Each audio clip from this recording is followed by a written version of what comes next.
Libra, hi, welcome to Mr. Queen PH at ito ang inyong energy update for December 1 to 15, 2025, first half ng December. Ayan, paalala lang, ang reading na to ay general reading, so maaari kayong makarelate, maaari hindi, just take what resonates.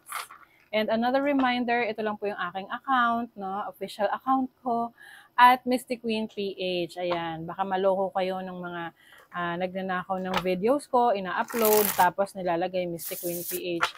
Hindi po ako yon ha. Ito lang talaga yung username. I-check nyo yung username kasi yung name nagagaya eh. So, Mystic Queen at Mystic Queen PH. Lahat po yan sa Facebook, TikTok, YouTube, at Instagram. Kasi yung mga yan nag-o-offer ng spells, ng readings. Tsaka hindi ako magme-message sa inyo na nag-o-offer ako ng readings, okay? Or mga ritual or spells. Okay, so let's see ano yung energy for you, Libra. Ngayong first half ng December 1 to 15, for Libra, what's the energy? Okay, overall energy, the Seven of Swords, challenge, Seven of Pentacles, opportunity, the Ten of Wands, and the blessing is the Chariot. Okay. So, Libra, maaring bumpy road. Oo. Can be challenging itong first half ng December for you. Pero don't worry kasi ito yung sinatawag nating purging. Maaring merong tinatanggal, inaalis sa buhay mo na hindi na nakakabuti para sa'yo. Para mapunta ka doon sa mas masaya, masagana, mas payapa na buhay. Ayan. You have the Page of Pentacles, so may mga opportunities na nag-open up sa iyo, lalo na sa trabaho, sa career mo. May pag-aaral, pagre-research, no? Pwedeng self-study, pwedeng online na information, magigain mo. You have the Five of Cups and the Ten of Pentacles. Pay attention to your finances, okay? Kasi pwedeng meron kang magigain na malaking pera, pero baka mawala rin, okay? Kaya kailangan maging maingat sa mga taong pagkakatiwalaan mo. Especially kasi Seven of Swords dito, meron ditong deceit, may panloloko. So baka merong mang-scam sa'yo. Oo. So, kumbaga i-double check mo lahat. Lalo na kung meron kang sisenda ng pera, babayaran, or meron kang service na i-acquire, or kukunin na service, or meron kang ang tawag nito, yung investment, no? Oo, be careful.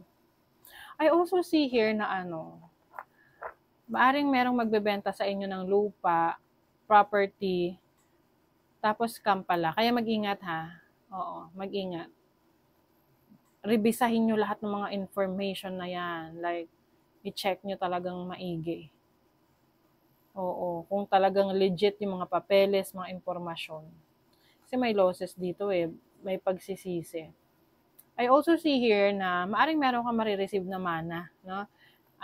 Inheritance. Galing sa family mo, galing sa isang tao na may tiwala sa'yo. Ang inheritance, hindi lang naman to pera. Pwede itong skill set abilities. Kaya nga yung ibang mga anak ay sasabihin, minana ko tong abilidad na to sa tatay ko o kaya sa nanay ko. Ganon. So, maaring yan yung gagamitin nyo para mas umunlad yung inyong kaperahan. Kumbaga, imamaster mo yung mga bagay, abilidad na kayang gawin ng ancestors mo.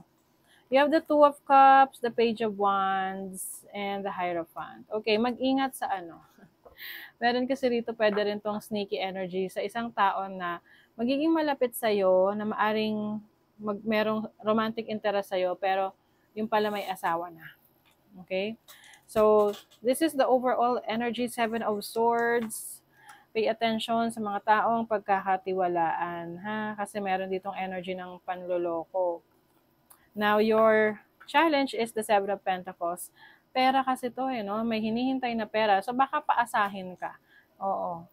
Na tipong ini-expect mo itong taong to magbabayad sa'yo or may makukuha ka pero papaasahin ka lang. So, be careful.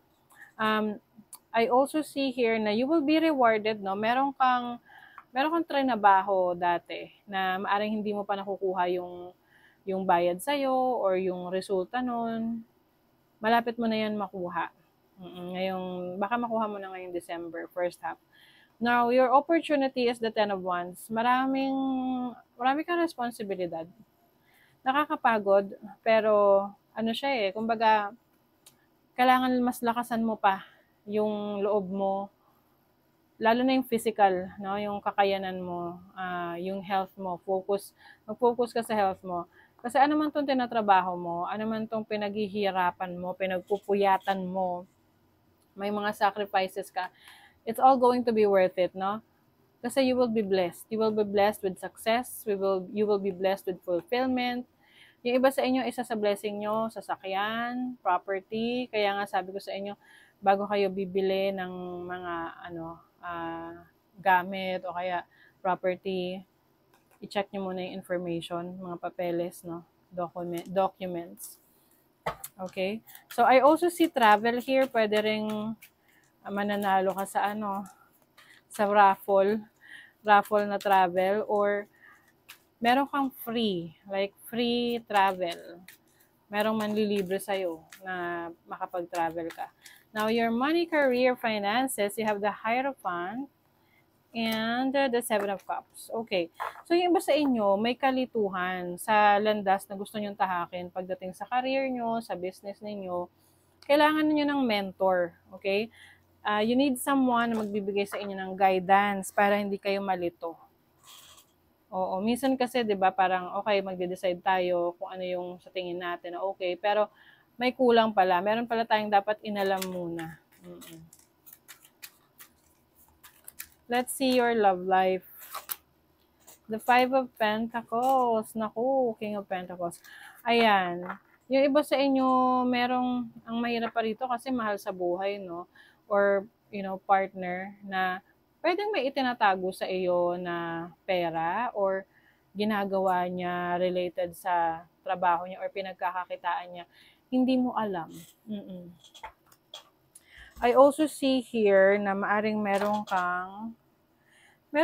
hindi naman para sa lahat ha. Meron ditong may connection sa iba na may connection sa partner nila, pero parang ang intention ng taong to is yung benepisyong nakukuha niya sa'yo. So mag-ingat sa mga ganong klaseng tao na kaya nagsistay kasi maaring may financial support mo or natutulungan mo financially. 'Di ba? So, kailangan someone na talagang nandyan, whether meron kang maibigay o wala. Compassion. Masyado ka kasing mabait. Creativity. So, you will be focused also sa creative talents and skills mo. Maaring meron kang mga ma-realize na bago mong interest, pwede mong gawing libangan.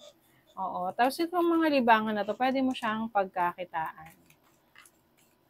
Yung iba sa inyo, meron kayong patatawarin. Patatawarin nyo tong taon to na nanloko sa inyo. Oo. Refinement. Fine-tune. Infusion. Meron ka i-cultivate, no? Aalagaan, aayusin. Can be yung abilities mo, skill set mo. Kumbaga, may alam ka dito, gusto mo pang dagdagan, may ima-master ka na craft. Also, may time ka rin para mag-relax, 'di ba? Maganda 'yon. Makakapag-relax ka. Meditate. Yes. Self-actualization.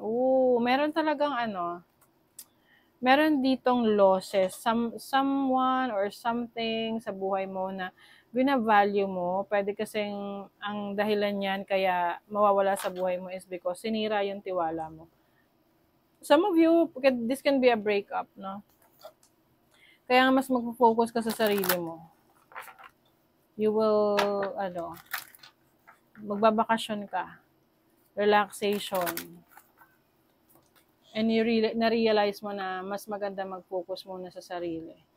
Think laterally to solve a problem. Ayan, ito yung pagkakaroon ng bagong perspective sa buhay, bagong pananaw sa buhay. Na minsan, yung mga solusyon na yan, hindi siya talaga yung bang parang ino-overcomplicate natin na dapat ganito yung solusyon. Kasi minsan may iba pa palang solusyon para doon. Kailangan lang nating lawakan yung ating isip, oo, yung ating pananaw. So meron kang masusolusyonan na issue, problema sa buhay mo, na yung solusyon nito ay hindi kagaya ng dati mong solusyon na ginagawa. Kumbaga, hindi siya pangkaraniwan. Okay? So, that is your reading, Libra. Thank you so much. See you again.